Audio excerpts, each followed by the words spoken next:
হোজাইত প্ৰবঞ্চকৰ বৃহৎ নেটৱৰ্ক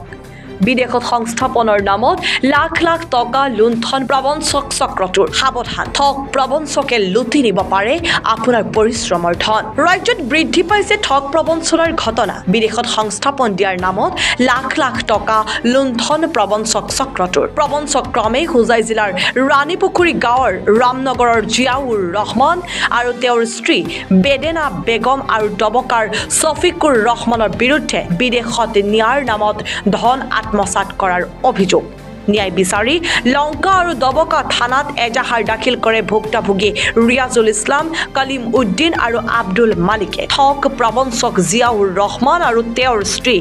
বেদেনা বেগম আৰু ছফিকুৰ ৰহমানৰ বিৰুদ্ধে আৰক্ষীয়ে কি ব্যৱস্থা গ্ৰহণ কৰে সেয়া হ'ব পৰৱৰ্তী সময়ত লক্ষণীয়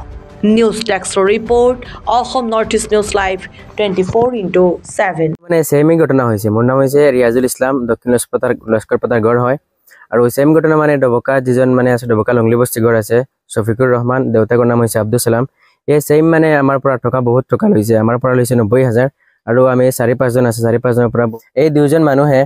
বিদেশৰ এই দুজন প্ৰবঞ্চক মানে বিদেশত নিয়াৰ নামত আমাক মানে ভিসা দিয়াৰ নামত মানে আমাৰ পৰা প্ৰায় 5 জন মানুহ আছো আমাৰ পৰা মানে 6-7 লাখ টকা আত্মসাত কৰিছে তাৰ পিছত আমাক ভিসা দিয়াৰ নামত দিল্লী লৈ গৈছে দিল্লীৰ পৰা তাক মানে আৰু বিচাৰি নাপাওঁই আমি মেডিকেল কৰাৰ নামত দিল্লী লৈ গৈছে তাৰ পৰা হি পলায়ন কৰি গৈছে আৰু তাৰ পৰা আমি বহুত কষ্টেৰে আৰু বহুত মানে শাস্তিতে আছো তাৰ পৰা মানে নিজে বহুত কষ্ট কৰি মানে ঘৰত আহিবলগীয়া হৈছে যে পিছত হি ভিসাও দিয়া নাই একো দিয়া নাই তাৰ পিছত আমি এতিয়া ইমান দিন মানে হি আমাক ভয়ও দেখুৱাইছে যে তহঁতি যে এনেকুৱা কৰ তেনেহলে তহঁতক মানে আৰু মোক প্ৰাণ হেৰুৱা মানে এনেকুৱা ভাবুকিও দিছে ভাবুকি প্ৰদান কৰিছে আৰু মানে এনেকুৱা বহুত মতলব মানে তাক মানে কৈছো আমি টকা দিয়াৰ কৰে এনেকুৱা আমি বহুত কষ্টৰে টকা আনি দিছো মাটি বন্ধক দি আৰু